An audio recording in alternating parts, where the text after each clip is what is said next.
Hey guys, நான் பியாலிஷ். So welcome to another episode of Fire and Hammer. எல்லாரும் சந்தோஷமா சேஃபா இருப்பீங்க நான் நம்புறேன்.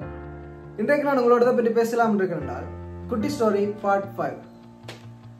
ஒரு நாள் ஒரு சர்ச்ல ஒரு பிரேயர் மீட்டிங் அரேஞ்ச் பண்றாங்க. சர்ச்சுக்கு எல்லாரும் வந்துட்டாங்க, ஆனா இன்னும் பிரேயர் ஸ்டார்ட் பண்ணல. ஆனா ஒரே ஒரு ஆள் மட்டும் பாஸ்டர்ட்ட வந்து சொல்றார், பாஸ்டர் இனிமேல் நான் சர்ச்சுக்கு வரல. அப்ப பாஸ்டர் உடனே ஷாக் ஆகி கேட்கறாரு, என்ன நடந்தது அப்படின்னு சொல்லி. உடனே அந்த ஆள் ரிப்ளை பண்றாங்க, இல்ல பாஸ்டர் சர்ச்சுக்கு வந்தா யாருமே ஆண்டவர் ஆராதிக்கிறாங்க இல்ல, பைபிள் படிக்கிறாங்க இல்ல, நீங்க சொல்றது கேட்கறாங்க இல்ல, உங்களோட மெசேஜ் உங்களுக்கு செவி கொடுக்குறாங்க இல்ல, எல்லாரும் போனை யூஸ் பண்ணி கொண்டிருக்கிறாங்க, மற்றவங்களோட கதைச்சு கொண்டிருக்கிறாங்க, எல்லாரும் வேற வேற காரியங்களை செய்து கொண்டிருக்கிறாங்க, அதனால நான் இனிமேல் வர இல்லை அப்படின்னு சொல்லி பாஸ்டர்கிட்ட இந்த ஆள் ரிப்ளை பண்ணுது. உடனே பாஸ்டரும் யோசிச்சு பார்த்துட்டு, சரி நான் சொல்ற மாதிரி நீங்க செய்யுங்க, செய்யறதுக்கு பிறகு நான் உங்களுக்கு இதுக்கு பதில் சொல்றேன் அப்படின்னு சொல்லிட்டு பாஸ்டர் அந்த ஆள்கிட்ட என்ன சொல்றாரு என்றால், நான் உங்களுக்கு ஒரு கப் நிறைய தண்ணி தாரேன், அந்த கப்பை கையில வச்சுக்கொண்டு நீங்க சர்ச்சை 3 தடவை சுத்தி வாங்க, ஆனால் அந்த கப்பில் இருக்கிற ஒரு துளி தண்ணி கூட சிந்தக்கூடாது அப்படின்னு சொல்லி பாஸ்டர் சொன்ன மாதிரியே அந்த ஆளும் என்ன செய்யறாரு, கையில கப் எடுத்துக்கொண்டு அந்த கப் நிறைய தண்ணி எடுத்துட்டு சர்ச்சை 3 தடவை சுத்தி வராங்க. கடைசியில வந்து பார்த்த உடனே அந்த கப்புல இருந்து ஒரு துளி தண்ணி கூட சிந்தல. அப்ப பாஸ்டர் கேட்கிறார், உங்களோட கப்பல் ஒரு துளி தண்ணி கூட சிந்தலையே ஏன்னு சொல்லி.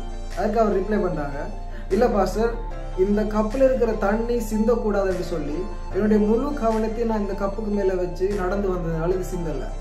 உடனே பாஸ்டர் திரும்ப இன்னொரு கேள்வி கேட்கிறேன், அப்ப உங்களை சுற்றி வளைச்சிருக்கிறார்கள் என்ன செய்தாங்கன்னு நீங்க அவதானிச்சிங்களான்னு சொல்லி.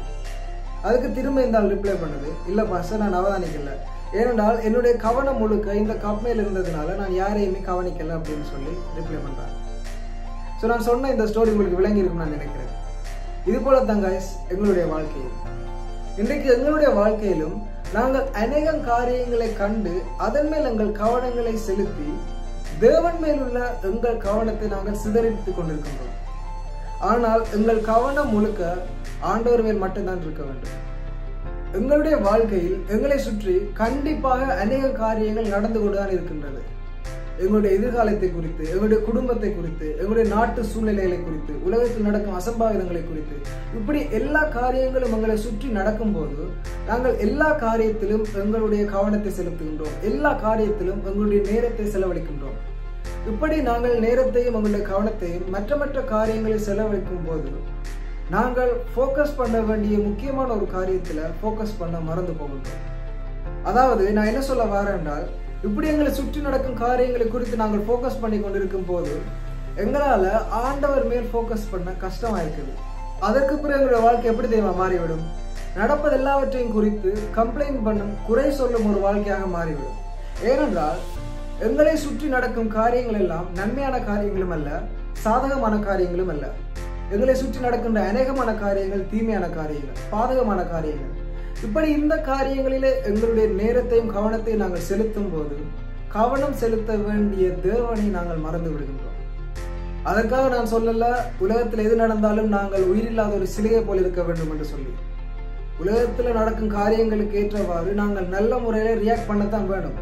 ஆனால் தேவன் மேலுள்ள எங்கள் கவனம் சிதறக்கூடாது. தேவனுக்கு நாங்கள் கொடுக்கின்ற நேரம் குறையக்கூடாது.